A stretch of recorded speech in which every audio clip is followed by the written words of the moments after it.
लेना एक न देने दो, कोई मिलना नहीं उससे। ये हमारे अंदर बुराई वहां से घर करी थी और वो आज भी बहुत ज्यादा प्रबल है।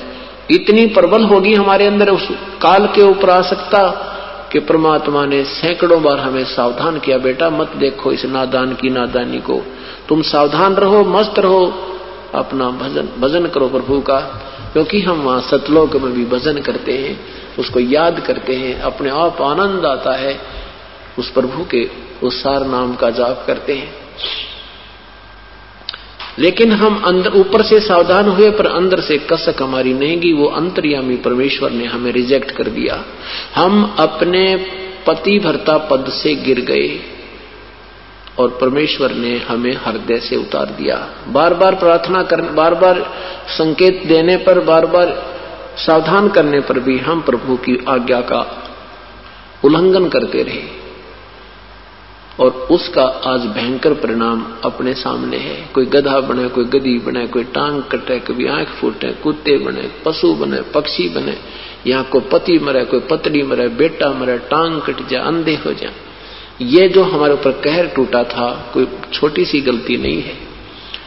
ये कोई छोटी गलती नहीं थी जो हम अपने भगवान को भूल के इस नादान में, शैतान में आस्था कर बैठे।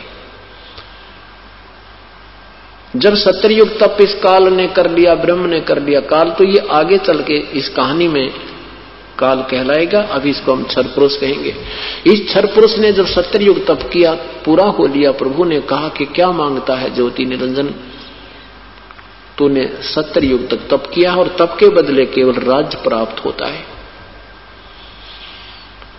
ज्योति निरंजन ने कहा कि प्रभु मुझे अलग से स्थान दे दो, मैं अलग राज्य चाहता हूं, ये स्थान मेरे लिए कम है। परमेश्वर ने कहा ठीक है पुत्र, तुझे 21 ब्रह्मांड दे देता हूं। जैसे कोई साहूकार पिता अपने पुत्र को 21 प्लाट अलॉट कर दे, ले भाई ये तेरे 21 प्लाट संभाल तू। अब ये काल उन 21 प्लॉटों को, 21 ब्रह्मांडों को देख रहा है, प्रसन्न हो रहा है। कभी इस ब्रह्मांड में जाता है, कभी उस ब्रह्मांड में घूमता है। फिर मन में आता है, उसकी आत्मा में सोच उठी कि इसमें कुछ कंस्ट्रक्शन करूं। वो सामग्री भी प्रभु से प्राप्त करनी होगी। उसके लिए इसने सत्ययुग तप फिर किया और हम और भी ज्यादा इस पर आसक्त हो गए। ये हमें पता लग गया कि इसने अलग से स्थान मांगा है और हमने भी आस्था होगी कि हम भी इसके साथ वहां चलेंगे। इतने आसक्त हो गए, हम बहुत ज्यादा प्रभावित हो गए इससे अतिशय। जब इसने सत्ययुग दूसरी बार तप किया तो प्रभु ने पूछा, पूर्ण परमात्मा ने पूछा क्या मांगता है, क्या चाहता है ज्योति निरंजन। इस ज्योति निरंजन क्षर पुरुष ने कहा प्रभु मुझे कुछ कंस्ट्रक्शन करने की सामग्री दे दो, कुछ रचना सामग्री दे दो प्रभु, मैं उसमें कुछ कंस्ट्रक्शन करूं, कुछ रचना करूं। पूर्ण परमात्मा ने इसको 5 तत्व और 3 गुण दे दिए, 5 तत्व और 3 गुण दे दिए और कहा ले बेटा खेल खिलौना दे। अब काल इस सामग्री को प्राप्त करके बड़ा प्रसन्न हुआ।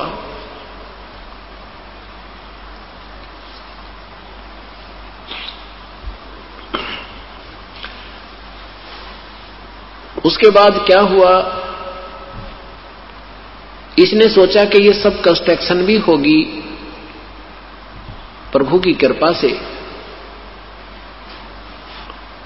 और इसमें अब मुझे जीव चाहिए, मेरा अकेले का मन नहीं लगता। इसने 64 युग तप फिर किया। तीसरी बार जब इसने तप किया, 64 युग तप कर लिया तो प्रभु ने पूछा तू क्या मांगता है ज्योति निरंजन, जो मांगा था तुझे मैंने प्रदान कर दिया। तब इसने कहा कि परमेश्वर मुझे कुछ आत्माएं दे दो, मेरा अकेले का दिल नहीं लगता। परमेश्वर ने कहा कि देखो भाई ये मेरा अंश है, ये मेरे बच्चे हैं, क्योंकि जिस माता पिता से, जिस मां से कोई पुत्र पुत्री उत्पन्न होती है उस मां को पता है उसमें कितनी ममता होती है। ऐसे ही हम परमात्मा के शरीर से बाहर आए हैं, हम अपने पूर्ण परमात्मा कबीर देव से उत्पन्न हुए हैं, उसकी शब्द शक्ति से उनके शरीर से बाहर आए हैं। हम भले ही वचन से बाहर आए हैं तो उतनी ही ममता जैसी मां की ममता अपने बच्चों में होती है, चाहे को किसा बूंदा सा, लंगड़ा, लुल्ला, अंधा, गूंगा किसा भी क्यों ना हो, माँ की ममता उनमें ज्यों की त्यों होती है, बहुत ज्यादा होती है।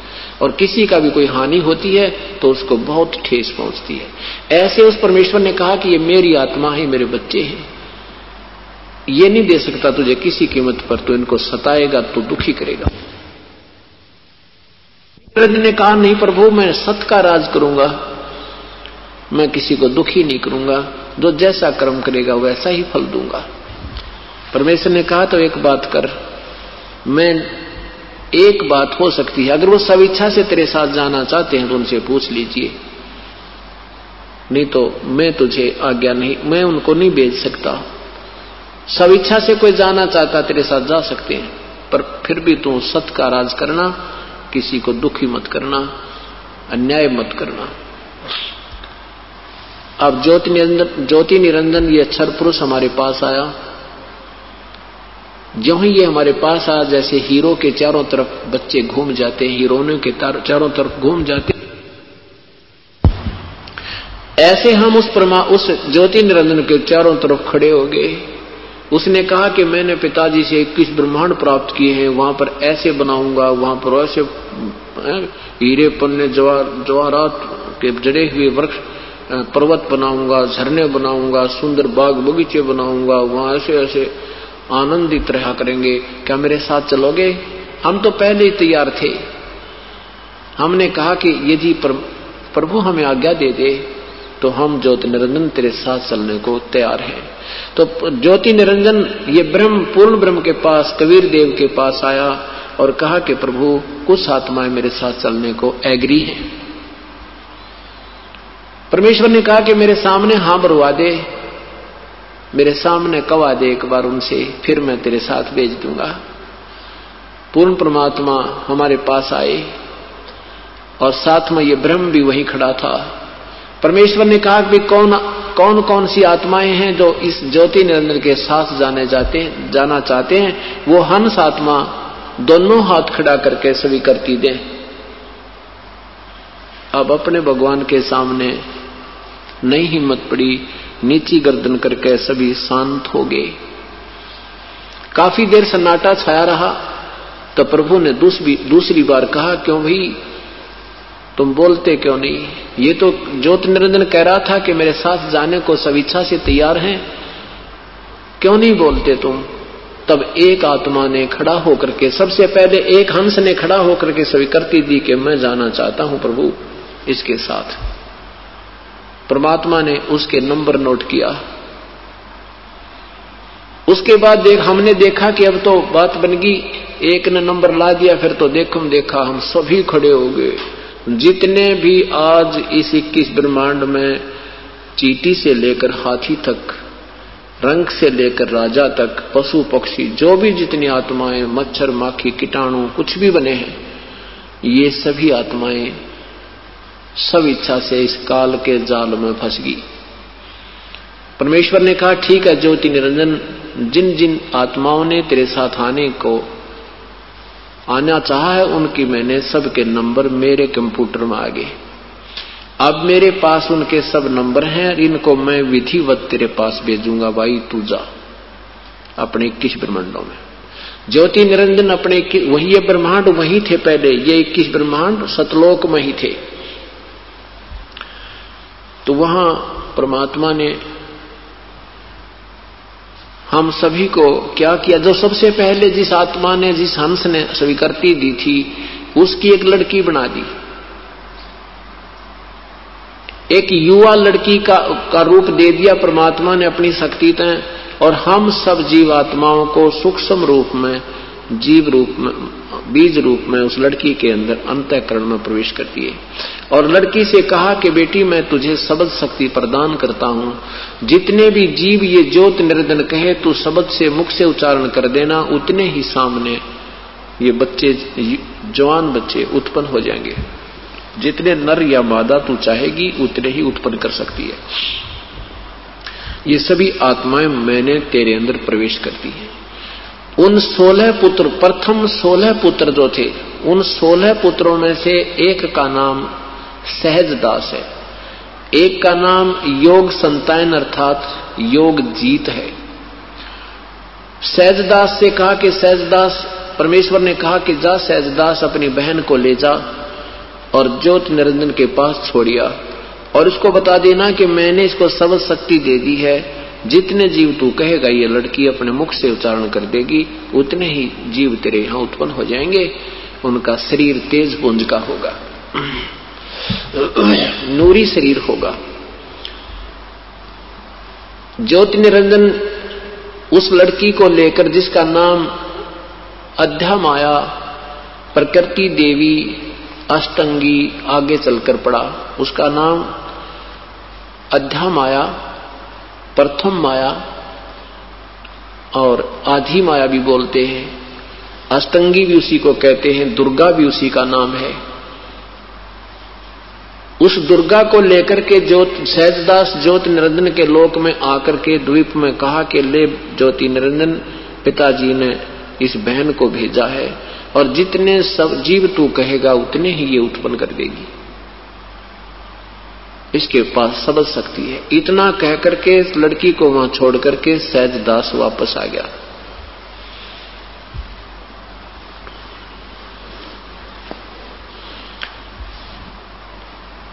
अब युवा होने के कारण लड़की का रूप रंग निखरा हुआ था। अब ज्योति निरंजन के मन में दोष उत्पन्न हो गया। यहां से ये बात और बिगड़ गई। उस ज्योति निरंजन ने लड़की के साथ बलात् करना चाहा, जबरदस्ती करना चाहा, तो लड़की ने कहा कि ज्योति निरंजन, मुझे पिताजी ने सबद शक्ति प्रदान की हुई है और जितने जीव तू कहेगा मैं उत्पन्न कर दूंगी, तू ये दुष्कर्म मत कर मेरे संग। और देखो, तू मेरा बड़ा भाई, मैं तेरी छोटी बहन हूं और बहन भाई का ये पाप, ये कर्म महापाप का भागी होगा, तू ऐसा जुल्म ना करे। लेकिन इस ज्योति निरंजन ने एक नहीं सुनी और ये विषय वासना के वश हो गया, रजोगुण ज्यादा प्रभावित हो गया। अब लड़की ने अपनी इज्जत की रक्षा ना दिखाई दी कहीं पर भी, सूक्ष्म रूप बनाया और ज्योति निरंजन के श्वास के द्वारा, मुख के द्वारा पेट में समा पहुंच गई और अंदर पेट से पुकार की परमेश्वर से, हे पिताजी मेरी रक्षा करो, मेरे साथ इस काल ने बदव्यवहार किया करना चाहा, मैंने अपनी इज्जत रक्षा के लिए इसके पेट में शरण प्राप्त की है। तब परमेश्वर ने स्वयं ही अपने पुत्र जोगजीत का रूप बनाया और उस ज्योति निरंजन के पास आया। ज्योति निरंजन से कहा कि ज्योति निरंजन, तूने जुल्म किया है, अब आदेश सुन ले पिता का। आज से तेरा नाम काल होगा। 1,00,000 मानव शरीरधारी प्राणियों को तू नित आहार करेगा। 1.25 लाख यानी 1/4 तो और ज्यादा पैदा करेगा। 1.25 लाख उत्पत्ति किया करेगा। लड़की को उसके पेट से निकाल दिया और कहा कि निकल जा, आज के से तुझे यहां से लोक से देश निकाला, लोक निकाला दिया जाता है। इतना कहते ही 21 ब्रह्मांड चल पड़े जैसे विमान चलता है और सतलोक से 16 शंख कोश की दूरी पर आकर के ये स्थिर हो गए, यहां पर ये रुक गए। अब ज्योति निरंजन ने देखा कि जो मुझे सजा मिलनी थी वो मिल चुकी है, अब मैं मनमानी करूंगा, क्योंकि अब वो हमें इतनी पीड़ा देता है, क्योंकि हमारा पिता तो कबीर परमेश्वर है, कबीर देव है, सतपुरुष है। ये हमारा पिता नहीं है, ये तो हमारा भाई है और इसको कति रहम नहीं हमारे। यहाँ किसी की टांग कटे, किसी की आंख फूटे, किसी का बेटा मरो, किसी की बहन मरो, कोई भाई मरो, चाहे ऊपर से ओले गिरो, चाहे भूकंप आओ, चाहे दरिया फ्लड में बह जाओ, मरो कटो कुछ करो, पर इसने अपना उल्लू सीधा करना है और बाई फोर्स सूझबूझ से यहाँ सृष्टि उत्पत्ति करवाता है। विषय वासना, ये तीनों गुण इतने जबरदस्त भर दिए जिसके कारण ये प्राणी विवश है और संतान उत्पत्ति ये अवश्य करके मानता है। किसी भी भूखंड को रुकवे से ये काल का बहुत सुनियोजित जाल है। अब ज्योति निरंजन ने दुर्गा से कहा कि अब मेरा कौन के बिगाड़ेगा, अब मैं अपनी मनमानी करूंगा। उस दुर्गा के साथ फिर दुर्व्यवहार करना प्रारंभ किया। अब दुर्गा ने देखा कि ये बिल्कुल नहीं मानने वाला है और कोई स्थान नहीं तेरी रक्षा का, और पिता के साथ मैंने बदतमीजी करके हम वहां से अपने भगवान से धोखा देकर उसके हृदय से उतर चुके हैं। फिर भी इसने सोचा कि इसको मैं किसी प्रकार मना लूं, मेरे पास सबल शक्ति है और मैं सब जीव उत्पन्न कर दूंगी। इसने फिर विनय की दुर्गा ने कि निरंजन तो मेरी बात मान ले, ये मैथुन सृष्टि मत प्रारंभ कर, इसमें जीव बहुत दुखी हो जाएंगे और तू जितने प्राणी कहेगा मैं उत्पन्न कर दूंगी। फिर भी कहा कि एक बात सोच विचार करके, पहले तू और मैं एक ही पिता से उत्पन्न है, तू मेरा बड़ा भाई, मैं तेरी छोटी बहन। फिर भी इस अपनी इज्जत रक्षा के लिए और विनय करती है और अपनी एक बात समझाने की चेष्टा करती है कि तू यही बात समझ ले कि मैं तेरे पेट से निकल कर आई हूं, तेरी बेटी होगी, तो यही रहम कर ले। पर इसके मन में 19-21 का कोई अंतर नहीं आया। ज्योति निरंजन ने अपनी जबरदस्ती इसके साथ शादी की और परमात्मा ने इस कन्या को प्रजनन इंद्रिय नहीं लगाई थी, वो भी ज्योति निरंजन ने अपने स्वार्थवश अपनी सबद शक्ति से प्रजनन इंद्रिय लगाई और साथ में शादी की, जबरदस्ती शादी की। एक ब्रह्मांड में एक ब्रह्मलोक बना रखा है। ब्रह्मलोक उसके उस अलग से उसके भी ऊपरले हिस्से में एक गुप्त स्थान बनाया है, उसमें 3 स्थान बना रखे हैं, एक रजोगुण प्रधान क्षेत्र, एक सतोगुण प्रधान क्षेत्र, एक तमोगुण प्रधान क्षेत्र। जैसे किसी मकान में 3 कमरे हों, एक कमरे में अश्लील चित्र लगे हों और उसमें जो व्यक्ति जाता है तो उसकी मन की धारणा बहुत ही विकार युक्त हो जाती है। दूसरे कमरे में साधु संतों के, ऋषियों के, महर्षियों के फोटो लगे हों, उसमें जाते ही मन अपने आप शांत होने लग जाता है और प्रभु के विषय में, उन महापुरुषों के जीवन लीलाओं के विषय में विचार अपने आप विमर्श शुरू कर देता है। और तीसरा जिसमें देशभक्तों के, शहीदों के फोटो लगे हों, उसमें जाते ही इस मन में अपने आप ब्लड में करंट सा आने लग जाता है, खून खोलने लग जाता है। ऐसी जब तक उसमें रहेगा, उन महापुरुषों के चित्र देखेंगे, वैसी ही मन की धारणा बनी रहती है। तो उस ऐसे ही इस काल ने 3 स्थान बनाए हैं ऊपर। तो रजोगुण प्रधान क्षेत्र में जब ये जाता है अपनी दुर्गा पत्नी को लेकर, तो वहां ये महाब्रह्मा रूप में होता है और दुर्गा महाश्यावत्री रूप में होती है। इन दोनों के संयोग से जो पुत्र उत्पन्न होता है वो रजोगुण प्रधान हो जाता है। वो जो पुत्र होता है, जैसे माता पिता की वृत्ति होती है, ऐसी ही उस बच्चे में समावेश हो जाती है और उसको रजोगुण युक्त करके वो पैदा कर देते हैं और उसके बाद उनको एक अलग से जो है ना रख देते हैं बेहोश करके, और अपनी सिद्धि से उनको फिर परवरिश करते रहते हैं। दूसरा स्थान जो सतोगुण प्रधान क्षेत्र बनाया है ज्योति निरंजन काल ने, उसमें ये महाविष्णु रूप में होता है और दुर्गा को महालक्ष्मी रूप में रखता है।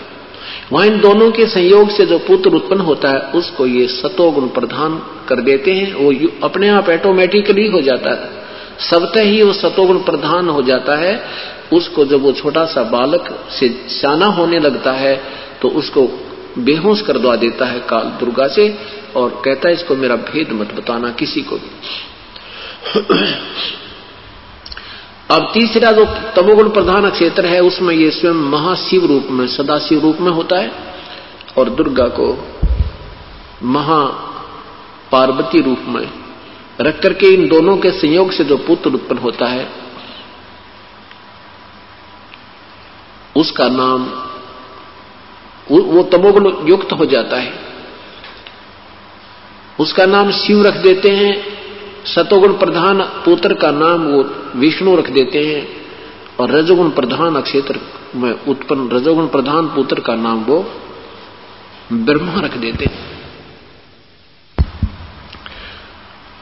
और इन तीनों पुत्रों को कोमा में रखते हैं, इनको बेहोश रखते हैं, अचेत रखते हैं।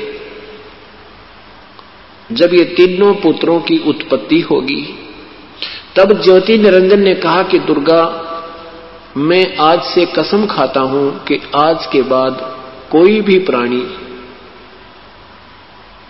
किसी भी प्राणी को मैं दर्शन नहीं दूंगा मेरे 21 ब्रह्मांड में। मैं कभी किसी के सामने अपने इस वास्तविक रूप में नहीं आऊंगा। मैं एकांत स्थान पर रहूंगा, गुप्त रहूंगा, अदृश्य रहूंगा, अपनी योग माया से छुपा रहूंगा। और जब ये बच्चे बड़े हो जावें, जब ये बच्चे जवान हो जावें, तब इन तीनों को सागर मंथन पर भेज देना। जो प्रथम वस्तु निकले वो पहले बड़े पुत्र को देना, प्रथम सागर मंथन में, और दूसरे सागर मंथन में हो फिर उनको एक एक वस्तु बांट देना।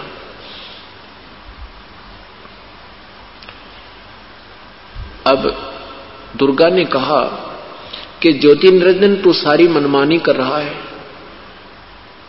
एक नहीं मानता मेरी, अब तू मेरे साथ तो रह ले, कम से कम इन 21 ब्रह्मांड का संचालन मैं कैसे कर पाऊंगी, आप मेरे साथ रहो। लेकिन काल ने यह स्वीकार नहीं किया, क्योंकि 1 लाख प्रतिदिन प्राणियों को भून कर खाएगा। ए भगवान, उसको कोई देख ले तो यहां रह नहीं सकता प्राणी, या किसी चीज में आस्था नहीं रहेगी उसकी, कि ये सब यहां फंसाने का कारण है, हमें यहां रोके रखने के लिए अस्थायी एक अक्षणिक सुख दिखा रखा है काल ने। ये पूर्ण रूप से समझ में आ जाए। अभी हमने देखा नहीं है, अभी हमने कोई विशेष वो डर नहीं बना हमारे। जब ये कभी या तो इस ज्ञान से और भक्ति से आपको डर लगेगा, क्योंकि ज्ञान से भी बच्चा बड़ा होकर सियाना हो जाता है, और यह आंखों देख ले तो फिर तो कहना है कि, तो कहने का भाव यह है कि ज्योति निरंजन काल की सूझबूझ से, इसने ज्योति निरंजन ने सूझबूझ से व्यवस्था की है कि ये थी मैं इनके सामने आऊंगा और 1 लाख जीव रोज खाऊंगा, किसी का बेटा मरेगा, क्योंकि वो स्वर्ग में भी मरते हैं, वहां भी मरते हैं, देवता भी मरते हैं, इनके बेटे भी मरे, इनकी बेटियां मरे, इनकी पत्नी मरती हैं, इनका भी वहां बुरा हाल होता, हाहाकार मचता है। तो इसने सोचा कि ये कोई देख लेगा मुझे तो इनको पता लग जाएगा, फिर ये सावधान ना हो जाऊं, इसलिए ये गुप्त रहता है। 21वें ब्रह्मांड में इसने एक ही स्थान इतना बड़ा चौड़ा ले रखा है, जिसमें 5 महाब्रह्मांड, 5 ब्रह्मांडों के इक्विवेलेंट, अर्थात एक महाब्रह्मांड के तुल्य स्थान वहां रखता है। उसमें एक तपतशिला है, उस तपतशिला से काफी दूर इसने अपना स्थान बनाया है, गुप्त रहता है, वहां ये वास्तविक रूप में रहता है। और इस ब्रह्मलोक में ये महाब्रह्मा, महाविष्णु, महाशिव रूप में रहता है। एक सिद्धि होती है जो नाना रूप बना सकती है। तो इसने कहा कि ठीक है, जब ये बच्चे सियाने हो जाएं तो इस, और मेरा भेद मत देना। अब दुर्गा इसके वश होगी, दुर्गा इसके विवश होगी, इसकी हर बात की आज्ञा का पालन करती है।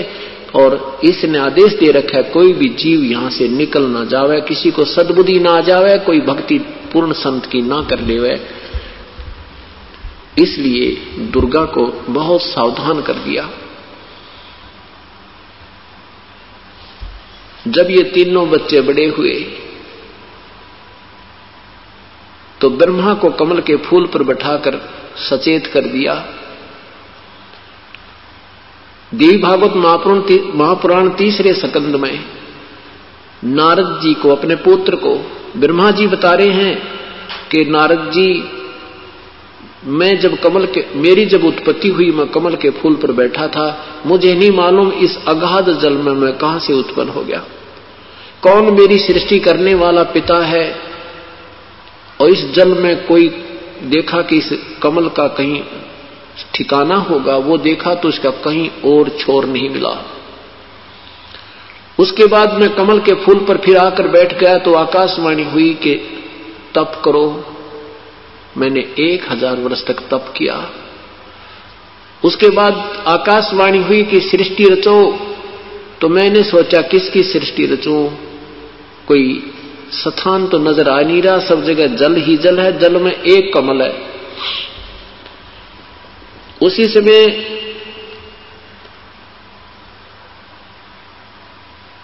मधु और कैटब नाम के दो राक्षस मुझे आते दिखाई दिए। उनके डर के मारा मैं कमल का डंठल पकड़कर नीचे उतर गया पूरी स्पीड में। नीचे आकर देखा तो एक शेष सैया के ऊपर एक भगवान, चतुर्भुजी भगवान विष्णु अचेत पड़े थे, बेहोश पड़े थे, प्रगाढ़ निद्रा में सोए थे। अब उसको देखकर मैं चिंतित हो गया कि मेरा ये सहयोगी भी सूता पड़ा है और इधर से दो राक्षस आ गए हैं।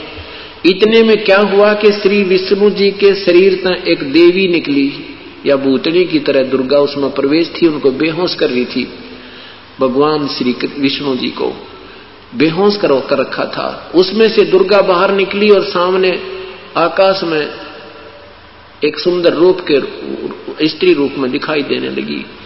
ब्रह्मा जी ने कहा कि जब वो योग निंद्रा माया भगवान विष्णु के शरीर से बाहर निकल गई, ऊपर आभूषणों युक्त मुझे दिखाई देने लगी, तब श्री हरि यानी भगवान विष्णु उठ गए, जाग गए। मधु और कैटब के साथ उन्हें 5000 वर्ष युद्ध करके उनको मारा। इतने में भगवान शंकर भी वहां आ गए, हम 3 हो गए। तब आकाश में दुर्गा हमें दिखाई देने लगी।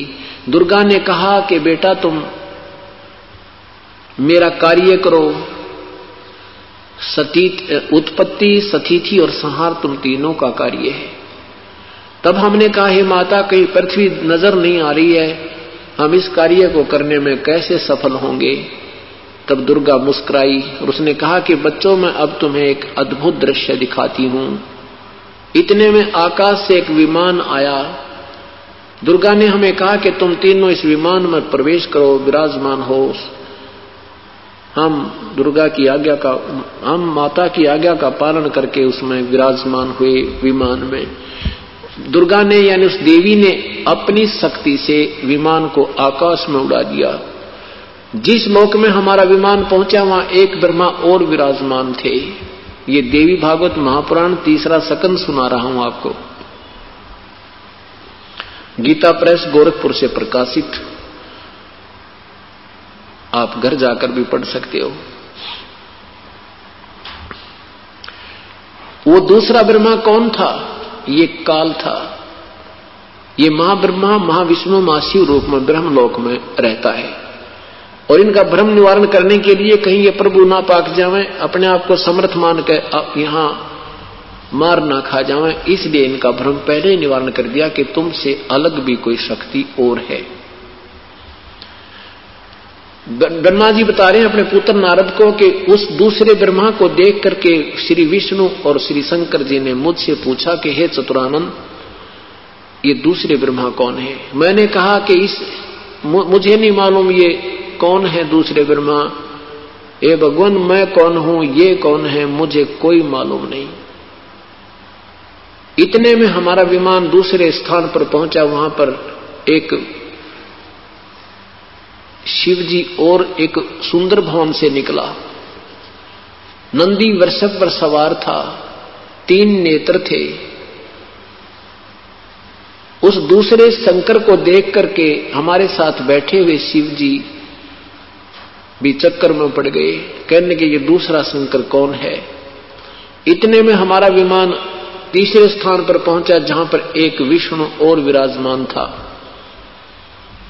उस दूसरे विष्णु को देखकर हमारे साथ बैठा हुआ विष्णु भी असमंजस में पड़ गया कि ये दूसरा विष्णु कौन है। इतने में हमारा विमान आगे चला। एक सुंदर द्वीप, एक बहुत बड़े समुद्र में पहुंचा। वहां एक सुंदर द्वीप था, उस पर एक मनोहर पलंग बिछा था, उस पर एक दिव्य रमणी बैठी थी। उस देवी के पास जाकर के हमारा विमान रुक गया। हम विमान से नीचे उतरे। पहले तो हमने कहा कि हम नहीं जानते इस देवी के विषय में, ये कौन स्त्री है। तब भगवान विष्णु ने ध्यानपूर्वक देखा कि हो ये तो अपनी माता है, और इसको मैंने देखा था जब मैं छोटा सा बालक रूप में था। ये मुझे पालने में झुला रही थी, मैं अपने पैरों के अंगूठों को चूस रहा था। इतना तो मुझे याद है, क्योंकि इस काल ने वो इसको दृष्टि दे दी। विष्णु जी को कि इन्होंने अपने बचपन की याद आ गई। उसके बाद भगवान विष्णु ने दुर्गा की स्तुति की, स्वरूपा हो, ये संसार तुम्ही से उद्भासित हो रहा है। मैं ब्रह्मा तथा विष्णु, हमारा तो आविर्भाव और जन्म, आविर्भाव माने जन्म और तिरोभाव मीन मृत्यु होती है, हम अविनाशी नहीं है। तुम ही अविनाशी हो, प्रकृति देवी हो, सनातनी और प्रकृति देवी हो। भगवान शंकर ने कहा कि हे माता, जब आप ही से ब्रह्मा भी उत्पन्न हुए हैं, आप ही से विष्णु जी की भी उत्पत्ति हुई है, तो ये तमोगुण लीला करने वाला शंकर क्या तुम्हारी संतान नहीं हुआ? अर्थात तू मेरी भी मां है। अब इनको अब धीरे धीरे पता लगने लगा कि हमारी मां कौन है। पिता का अब भी कोई पता नहीं। तीनों देवा उसको ध्यावे, निरंजन का वो पार न पावे। अभी भी इनको नहीं मालूम कि वास्तव हमारा पिता साकार है कि निराकार है। अब दुर्गा से ब्रह्मा जी ने पूछा कि हे माता, बाद में जब वेद प्राप्त हुए, वेदों को पढ़कर ब्रह्मा ने पूछा कि हे माता, ये वेदों में लिखा है कि एक ब्रह्म है, ये ब्रह्म आप ही हो या कोई और पुरुष है? दुर्गा ने कहा, बेटा ये और मैं एक ही हैं, तुम्हारी बुद्धि बालक है, इस करके तुम्हें दो नजर आ रहे हैं। फिर आगे चल के उसी देवी भागवत महापुराण में लिखा है कि तुम तीनों के तीनों अब मेरा कार्य करने के लिए जाओ, और मेरा और उस ब्रह्म का, मेरा और उस सनातन परमात्मा अर्थात ब्रह्म का तुम सदा ध्यान रखना। हम दोनों का तुम स्मरण करते रहोगे, तुम्हारा कोई भी कार्य करने में कोई भी अड़चन नहीं आएगी। यानी वहां दो सिद्ध कर दिए, क्योंकि यहां इस काल ने दुर्गा को सतर्क रखा है कि मेरा भेद मत देना, और फिर भी इसको बताना पड़ा कि वो परमात्मा भी कोई और है, यानी ब्रह्म भी है और मैं भी हूं। अब ये तीनों पुत्र जवान हो गए, तो दुर्गा ने कहा कि जाओ बेटा तुम, आकाशवाणी की काल ने, ब्रह्म ने कि इनको सागर मंथन के लिए भेजो। तीनों सागर मंथन पर गए। काल ने पहले ही स्वयं एक कछुए का रूप बनाया, उसके ऊपर स्वयं ही एक पर्वत रखा, उसके ऊपर एक सर्प का लपेटा लगाकर एक रस्सा बना दिया। तो इन तीनों ने उसको जरा सा हिलाया तो अपने आप शक्ति उस निरंजन की से चलने लगा। उसमें से 4 वेद निकले, क्योंकि पूर्ण परमात्मा ने, सत्पुरुष ने अपना भेद छुपा, अपना भेद हमें बताने के लिए अपनी इस ब्रह्मांडों की यह सब स्थिति और सारा कुछ उसमें उस तत्व ज्ञान में समा दिया। इन 5 वेद दिए परमात्मा ने इस ज्योति निरंजन को। 5वां वेद जो अब मुझे बताना पड़ रहा है, यानी परमात्मा ने स्वयं आकर बताया, उस 5वें वेद को काल ने नहीं आने दिया हमारे तक। इन 4 वेदों को हमारे तक भेज दिया, क्योंकि इसमें इन 4 वेदों में कंप्लीट नॉलेज नहीं है, इनमें पूर्ण ज्ञान नहीं है, लेकिन फिर भी बहुत कुछ ज्ञान है। इसमें स्पष्ट लिखा है कि वो परमात्मा जब आता है बालक रूप में, छोटा सा बालक रूप में आता है, प्रकट होता है, वो मां से जन्म नहीं लेता कभी, ये पहचान है उसकी। और फिर वो उसकी परवरिश जो है कंवारी गायों से होती है। ये ऋग्वेद मंडल नंबर 9 के सूक्त नंबर 1 और मंत्र नंबर 9 में ये स्पष्ट लिखा है कि जब वो परमात्मा आता है, ये पहचान है उसकी, बालक रूप में आता है, तो उसकी कंवारी गायों से उसकी परवरिश होती है। ये आपको आने वाले समय में कबीर परमात्मा की लीला के विषय में परिचित हो जाओगे। फिर वेद उसकी गवाही दे रहे हैं कि वो भगवान होता है, वो पूर्ण ब्रह्म होता है। अपनी महिमा हमें पहचान कराने के लिए इन 4 वेदों को इस काल के कंप्यूटर में, इसके अंतःकरण में परमात्मा ने 5 को डाल दिया। काल ने इन 4 को तो आउट कर दिया और 5वें को नहीं किया। 4 वेद ब्रह्मा को दिए, ब्रह्मा ने उसको पढ़ा, उसमें देखा कि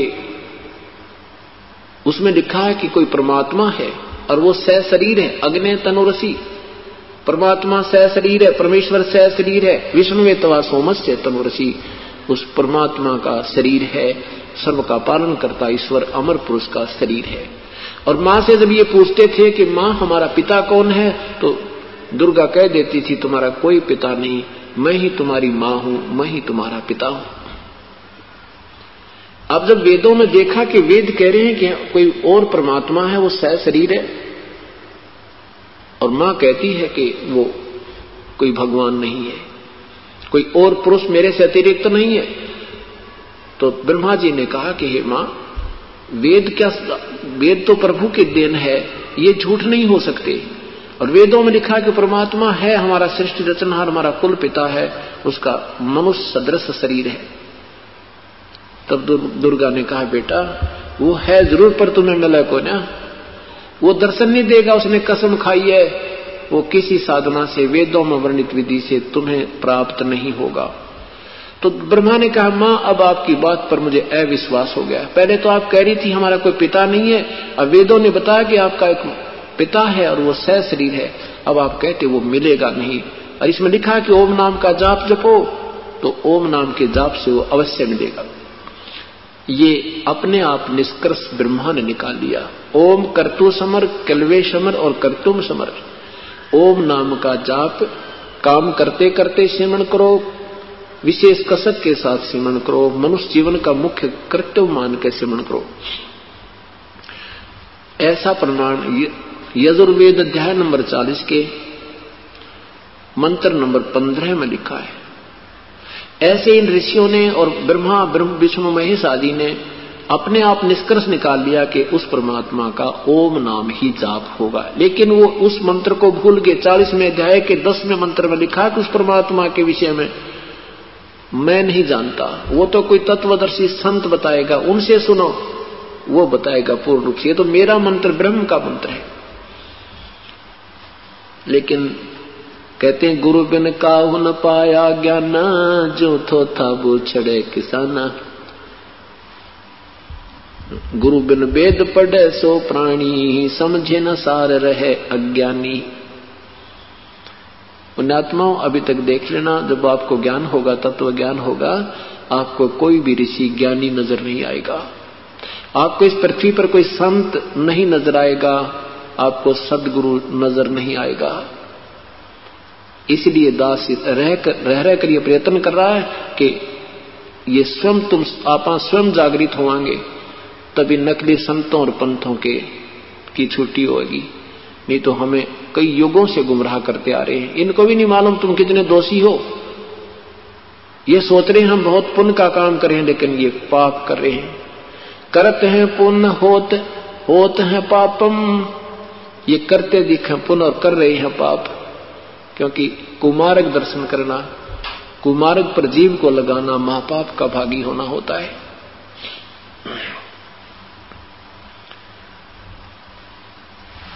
अब ब्रह्मा ने कहा कि मां मैं आपकी बात को नहीं मानूंगा और मैं पिता के दर्शन करके ही रहूंगा। दुर्गा ने कहा बेटा यदि तुझे पिता के दर्शन नहीं हुए तो तू क्या करेगा? कि मैं तुझे शकल नहीं दिखाऊंगा।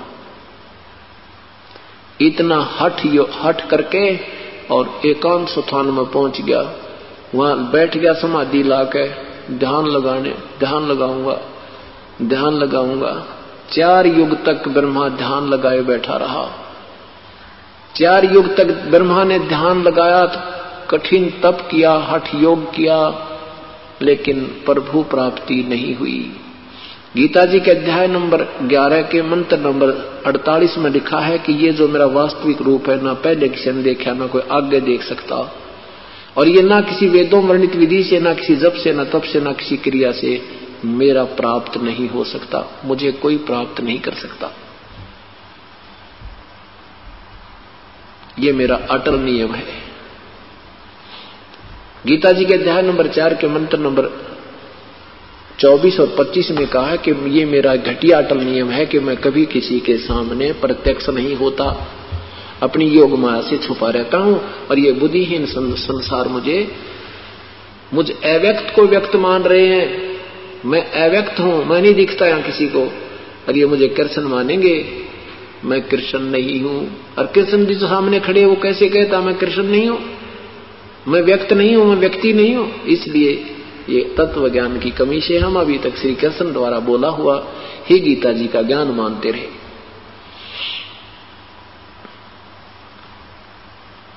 अब 4 युग तक जब समाधि लगा करके ध्यान मस्त होकर के ब्रह्मा बैठा रहा, कुछ भी प्राप्ति यानी वो प्रभु के दर्शन नहीं हुए। ये अंदर शरीर में जब ये प्रवेश कर जाता है तो इसमें पूरे ब्रह्मांड का चित्र है, जैसे टीवी के ऊपर चैनल बने होते हैं, जैसे टेलीविजन में चैनल होते हैं, जौन सा ऑन हो गया उसी का कार्यक्रम आपको दृष्टिगोचर हो जाता है।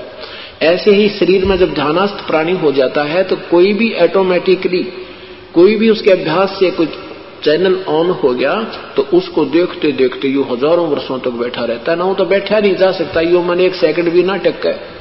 ये जो समाधि लगाते हैं ये कोई नचले नहीं टकते, ये शरीर स्थिर है, बैठा है, आसन पे है, लेकिन मन तो बकवाद ऊपर न्यों न्यों देख रहा है। और उसमें ईश्वर के नाम से बैठने से तप बन जाता है और तप से सिद्धि और राज्य प्राप्त होता है। तप से राज राज मदमानम जन्मती सरे सुकर सवानम। तपेश्वरी सो राजेश्वरी, राजेश्वरी सो नरकेश्वरी। अब ज्योति निरंजन ने दुर्गा को आकाशवाणी की कि सृष्टि क्यों नहीं रच रहे तुम। दुर्गा ने कहा कि तेरा ज्येष्ठ पुत्र ब्रह्मा आपकी तलाश में हट करके गया है, मेरी नहीं माना।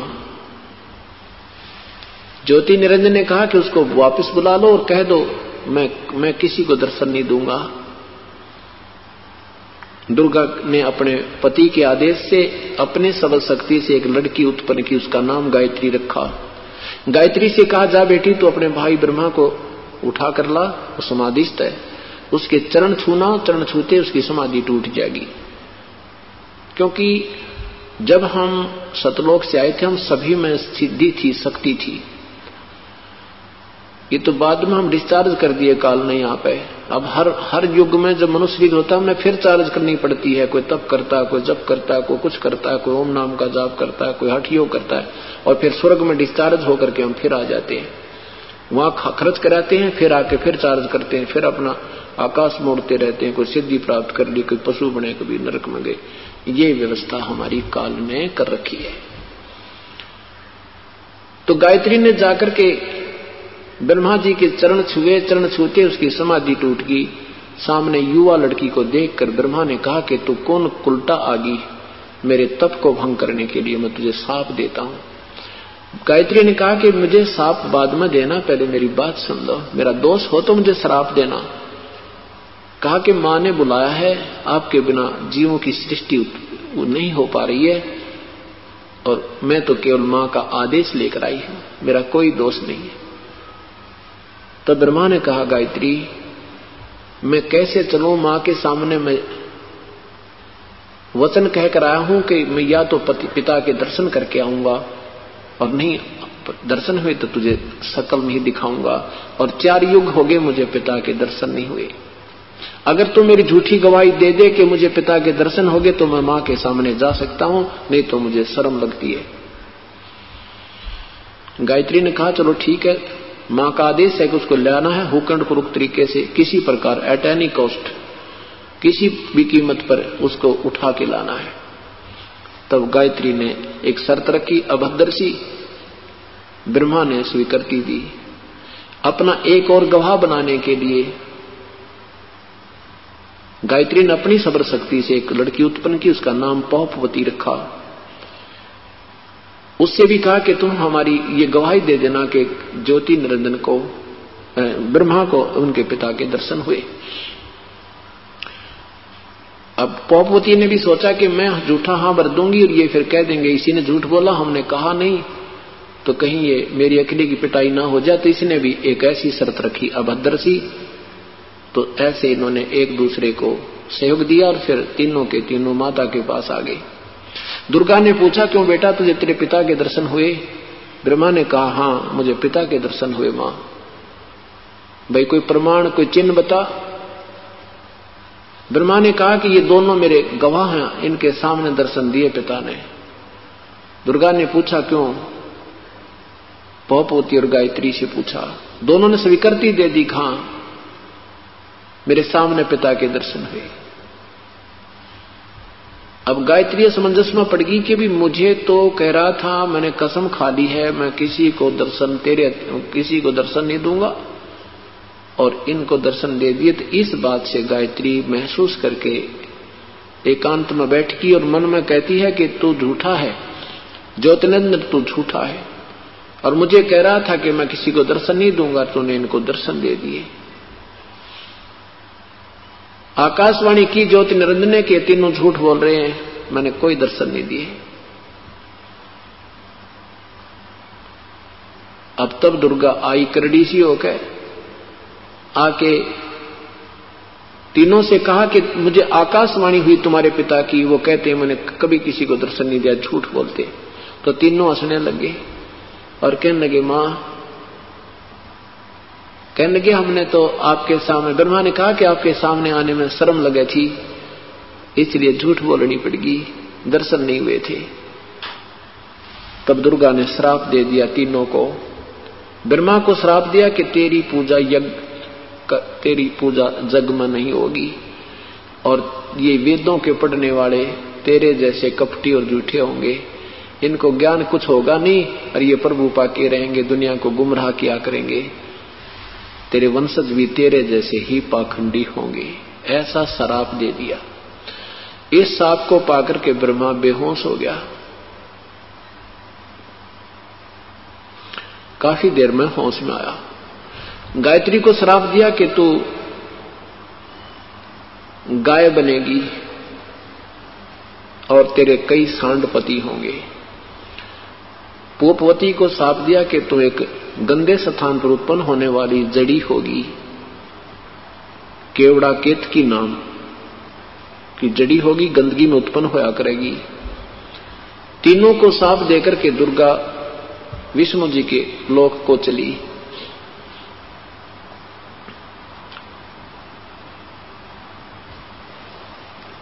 विष्णु जी को जाकर कहा कि विष्णु तू भी अपने पिता के दर्शन प्राप्ति के लिए यत्न कर ले, कहीं बाद में समाधि लगा बैठे। विष्णु जी वहां से चल पड़े, शेष नाग के लोक में पहुंच गए। अब शेष नाग ने देखा कि तेरी जुरिडिक्शन में और तेरी परमिशन के बिना ये कौन आदमी आ रहा है बेधड़क होकर। तेरी जुरिडिक्शन में तो चिड़िया भी पैर नहीं मार सकती, पर नहीं लगा सकती, यानी अपनी अपनी शक्ति में सभी यहां इस काल के लोक में आंडी पाके बैठे हैं। अपने से बड़ा कोई नहीं मानता किसी ने, और अपनी जुरिडिक्शन सीमाएं बांट रखी है। न कुत्ते ने अपनी बांट रखी है, राजा ने अपनी बांट रखी है, जोटे ने अपनी बांट रखी है, और इन भगवाना ने अपनी बांट रखी है। इसमें कोई डिस्टर्बेंस कर दे तो मरने मारने को ये तुरंत तैयार रहते हैं। अब जो ही विष्णु जी को उस लोक में आया देखा तो शेष नाग ने देखा कि ये कैसे आदमी बेधड़क आ रहा है, इसने तेरा बिल्कुल खौफ नहीं, अपनी प्रभुता और अपना खौफ दिखाने के लिए, पूर्व सूचना देने के लिए अपने 1000 फुलों से फुंकारा छोड़ दिया, जहर का, विष का। जैसे धुंध होती है ऐसे विष्णु जी के चारों तरफ धुंध टाइप होगी, और विष्णु जी का शरीर कति काला हो गया, जैसे स्प्रे पेंट हो जाता है। अब श्री विष्णु जी ने देखा कि ये नादान सर्प ने, मैंने इसको कुछ कहा नहीं, छेड़ा नहीं, अभी तक कोई इसके साथ बदव्यवहार नहीं किया, इसने मेरे साथ ऐसा बदव्यवहार किया, इसको अभी ठीक करता हूं, इसको मार डालता हूं। तो उसी समय आकाशवाणी की ज्योति निरंजन ने कि विष्णु अब तू इसको कुछ मत कहना, अगर तुम ऐसे ही लड़दड़ मरने लगे तो यहां सृष्टि कैसे रची जाएगी, वापस जाओ, इसका तू बदला लेना। एक समय तेरा जन्म होगा द्वापर युग में श्री कृष्ण रूप में, और ये काली देह में वहां उत्पन्न होगा, तब तू इसने वहां अपना बदला ले लेना, अब मत कुछ मत कहना। और जाके अपनी मां को बहुत साफ साफ बता दे और सुन ले, मैं कभी किसी को दर्शन नहीं दूंगा, और कहीं तू ब्रह्मा की तरह झूठ बोलेगा तो तेरा भी ब्रह्मा वाला हाल हो जाएगा। विष्णु वापस गए। मां ने पूछा, बेटा तेरे पिता के दर्शन हुए? विष्णु जी ने कहा कि नहीं माता, मुझे पिता के दर्शन नहीं हुए। दुर्गा ने सीने से लगा दिया और कहा बेटा तू सत्यवादी होगा, तेरी जग में कीर्ति होगी, ये मेरा आशीर्वाद तेरे साथ है। और फिर बोली आजा मैं तुझे तेरे पिता दिखा दूं। अब ऐसे खिलौने देकर बड़ो रखे हम सारे। विष्णु जी से कहती है कि ध्यान लगा तेरे शरीर में, पहुंच यहां सहस्रार कमल में। सहस्रार कमल में पहुंचा तो वहां कहते जलमल जलमल जो जलमल जलमल जलमल होई, और यही तेरा पिता ज्योति निरंजन सोई, कि ये तेरे पिता के दर्शन है, बस बेड़ा पार हो गया तेरा। अब विष्णु जी प्रसन्न हो गए कि मुझे पिता के दर्शन प्रकाश रूप में हो गए, वो ज्योतियां देख ली। तो ब्रह्मा वापस विष्णु जी ने कहा मां मैं अति प्रसन्न हूं। उसके बाद दुर्गा शिव के पास गई, शिव के लोक में। शिव जी से कहा बेटा तो भी अपने पिता के दर्शन करने की ट्राई कर ले, तेरे 2 भाइयों को तो मिला नहीं। अब शंकर भगवान इस बात में समझदार निकले कि जब मेरे 2 भाइयों को पिता नहीं मिले तो मैं क्यों व्यर्थ प्रयत्न करूं। दुर्गा से कहा मां, जब मेरे 2 भाइयों को भगवान मेरे पिता के दर्शन नहीं हुए, उनका ऐसा कोई नियम है, तो मैं तो ट्राई ही नहीं करता, मैं प्रयत्न नहीं करता। मेरी एक प्रार्थना आपसे है। दुर्गा ने कहा बोलो। हे मां, मुझे अमर कर दे, मैं कदे ना मरूं, मुझे ऐसा वर दे दे। दुर्गा ने कहा बेटा ये कभी नहीं हो सकता। यहां तो जो उत्पन्न हुआ है 21 ब्रह्मांड में उसकी मृत्यु निश्चित है, और जो मर गया जन्म जरूर पुनर्जन्म अवश्य है पुत्र, ये तो मेरे काबू से बाहर की बात है। हां तुझे एक विधि बता दूंगी जिससे तेरी उम्र सबसे बड़ी हो जाएगी। शिव जी ने कहा कि मां यही कृपा कर दो। तब दुर्गा ने कहा बेटा अपने श्वासों की प्रक्रिया को कम करो, तुम्हारा शरीर श्वासों से निर्धारित होता है, श्वास कम से कम लो, ज्यादातर मेडिटेशन ध्यान करके प्राणायाम करके सूक्ष्म श्वास बना लो, श्वास कम लिया करो, अपने 10वें द्वार के पास अपने श्वासों को रोक दिया करो, ऐसा अभ्यास करो जिससे तेरी उम्र बड़ी हो जाएगी। तो ये हम देखते हैं कि भगवान शिव जी ज्यादातर समाधिस्थ ही रहते हैं। इस कारण से सात ब्रह्मा की मृत्यु के उपरांत एक विष्णु जी की मृत्यु है, और 7 विष्णु की मृत्यु के उपरांत एक शिव की मृत्यु है। ब्रह्मा जी की आयु का कल आपको प्रमाण दिया था, कितनी लंबी चौड़ी उम्र है। 1008 चतुर्युग का दिन, इतनी ही रात्रि हम, और फिर 30 दिन का महीना, 12 महीने का एक वर्ष, 100 वर्ष की आयु ब्रह्मा की, और उससे 7 गुना विष्णु की, और विष्णु जी से 7 गुना शिव की।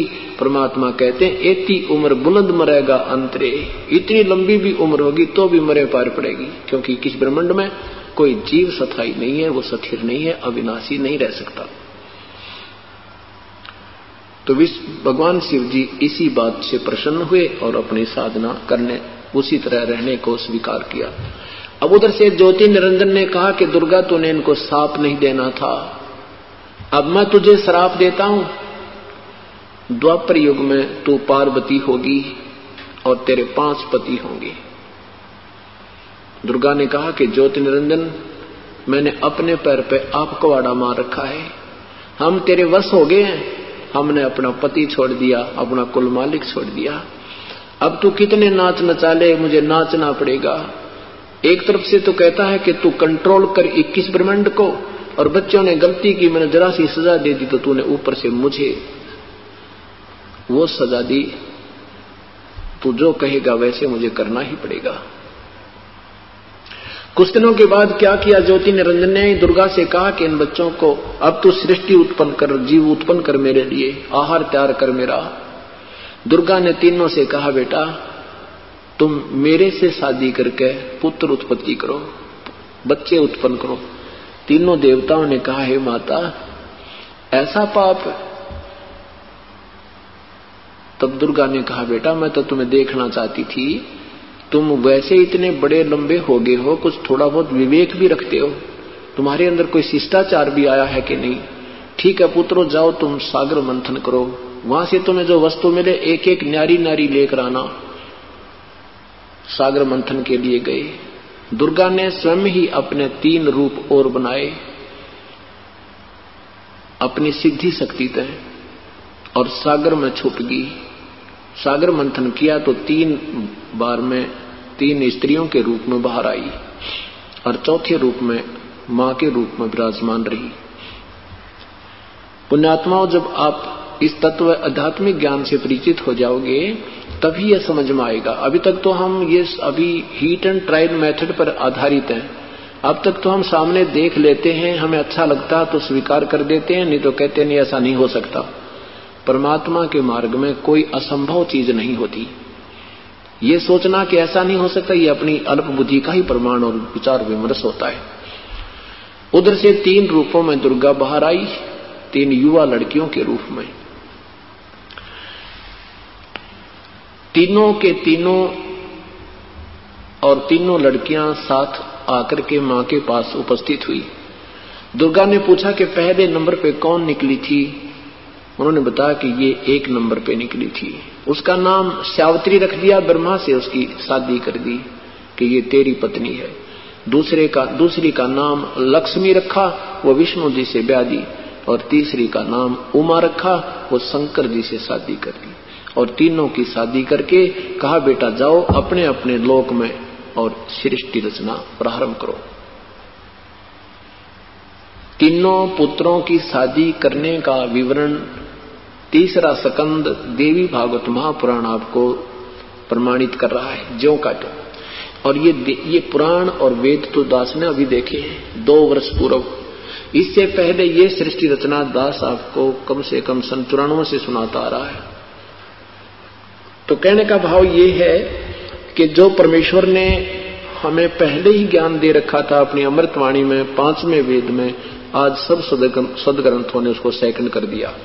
आज सब सदग्रंथों ने उसको प्रमाणित कर दिया, उसी का समर्थन पाया। इससे सिद्ध है कि जो परमेश्वर ने हमें ज्ञान बताया था वो सिंपल लैंग्वेज में वो सत्य है, जो कि इन अज्ञानी संतों और महंतों ऋषियों ने महर्षियों ने उसको गलत सिद्ध कर रखा था।